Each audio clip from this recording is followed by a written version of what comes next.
आज की कहानी है बाबा श्रीचंद जी और उनकी वाणी की शक्ति। बाबा श्रीचंद जी गुरु नानक देव जी के सबसे बड़े पुत्र थे। जन्म के समय उनके शरीर पर विभूति की एक पतली परत तथा कानों में मांस के कुंडल बने थे, इसलिए लोग उन्हें भगवान शिव का अवतार मानने लगे। जिस आयु में अन्य बालक खेलकूद में व्यस्त रहते थे, उस समय बाबा श्रीचंद जी घने जंगल के एकांत में समाधि लगाकर बैठ जाते थे। उन्होंने अपने पिता गुरु नानक देव जी से ही योग साधना तथा भगवत भक्ति की शिक्षा दीक्षा ली थी। कुछ समय तक गृहस्थ धर्म में रहकर उन्होंने साधना की और बाद में समय आने पर जब उन्हें सहज वैराग्य हो गया तो वे सन्यासी हो गए। बाबा श्रीचंद जी ने 100 साल की आयु पाई थी और उनके सामने सिखों के छठे गुरु गद्दी पर बैठे थे। बाबा श्रीचंद जी बहुत बड़े त्यागी और योग सिद्ध महापुरुष थे।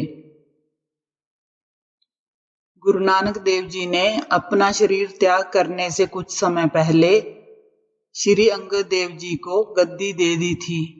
गुरु का पद पा लेने के बाद श्री अंगद देव जी बाबा श्रीचंद जी के पास गए और विनय पूर्वक बोले कि आप गुरु नानक देव जी के सबसे बड़े पुत्र हैं और बहुत बड़े महात्मा भी हैं।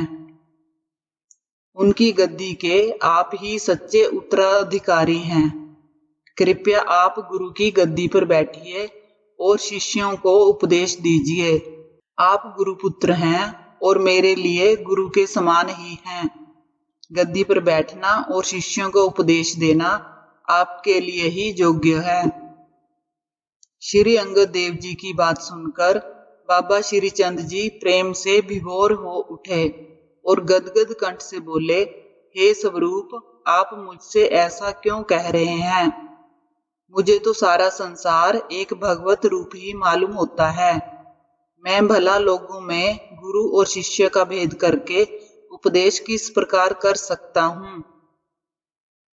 आप में ये शक्ति और योग्यता है कि आप आवश्यकता अनुसार जब चाहे संसार में उतरकर लोगों को उपदेश कर सकते हैं। इसलिए गुरु की गद्दी पर आप ही बैठिए और उनका मंतव्य आगे बढ़ाइए।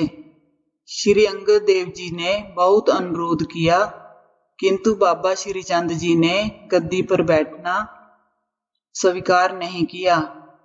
बाबा श्रीचंद जी अधिकतर जंगल में ही रहा करते थे और वहीं आने वाले जिज्ञासुओं को धर्म का उपदेश दिया करते थे। एक बार उन्होंने साप्ताहिक समाधि से उठने के बाद भोजन के नाम पर थोड़ा सा गुड़ खाने की इच्छा प्रकट की।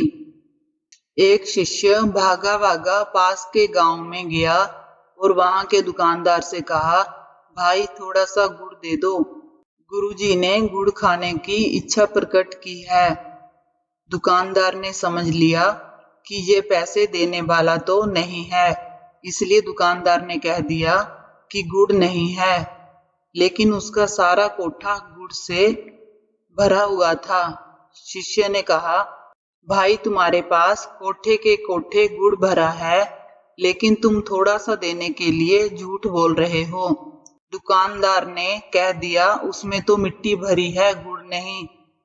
शिष्य निराश होकर वापस आ गया और बाबा श्रीचंद जी से दुकानदार की शिकायत करते हुए बोला, महाराज, दुकानदार के पास गुड़ के कोठे भरे हैं, लेकिन उसने गुड़ ना देने के लिए झूठ बोल दिया और कहा उनमें तो मिट्टी भरी है, गुड़ नहीं। गुरु ने पूछा, क्या तुमने उसका कोठा खोलकर देखा था? शिष्य ने कहा, नहीं महाराज। गुरु ने कहा, फिर तुम बिना देखे दुकानदार को झूठा कैसे कह सकते हो? ये तो ठीक नहीं है। हो सकता है दुकानदार सच बोल रहा हो, उसके कोठे में मिट्टी ही भरी हो या उसका गुड़ खराब होकर मिट्टी हो गया हो। बिना प्रमाण किसी को झूठा कहना भले आदमियों को शोभा नहीं देता।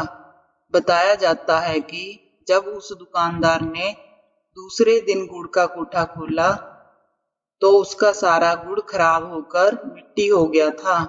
दुकानदार ने अपना परिवार बुलाया और कहा, अब इस गांव से चलो, जहां ऐसे जोगी आ गए हैं कि वे जो कुछ भी कह देते हैं वही सच हो जाता है। दुकानदार गांव छोड़कर चला गया। बाबा श्रीचंद जी को जब इस बारे में पता चला तो वे दुख के मारे रोने लगे और बोले, धिक्कार है मुझे, जो मेरे भय से एक आदमी गांव छोड़कर चला गया। उन्होंने दुकानदार को बुलवाया और कहा, भाई तुम गांव में आ जाओ। वह बोला, महाराज हम संसारी आदमी हैं, कहीं फिर से कोई गलती हो गई तो आप श्राप दे देंगे और हमारा नाश हो जाएगा। बाबा श्रीचंद जी उसे समझाते हुए बोले, भाई मैंने तो कोई श्राप नहीं दिया, मैंने तो तुम्हारे कहे का समर्थन कर दिया था। हो सकता है तुम्हारे वचन तुम्हें फलीभूत हो गए हों। तुम गांव में आ जाओ और अच्छे आदमियों की तरह सत्य और ईमानदारी का पालन करते रहो। मैं तो क्या, किसी भी महात्मा का श्राप तुम्हें नहीं लग सकता। दुकानदार वापस गांव में चला आया। बाबा श्रीचंद जी ने समझ लिया कि भगवत भजन से उनकी वाणी में शक्ति आ गई है, इसलिए वे आगे से किसी के लिए भी कुछ कहने के लिए बहुत सावधान हो गए। आपको ये कहानी कैसी लगी कमेंट करके जरूर बताएं। अच्छी लगी हो तो वीडियो को लाइक करें, चैनल को सब्सक्राइब करें। कहानी को अंत तक सुनने के लिए आप सभी का धन्यवाद।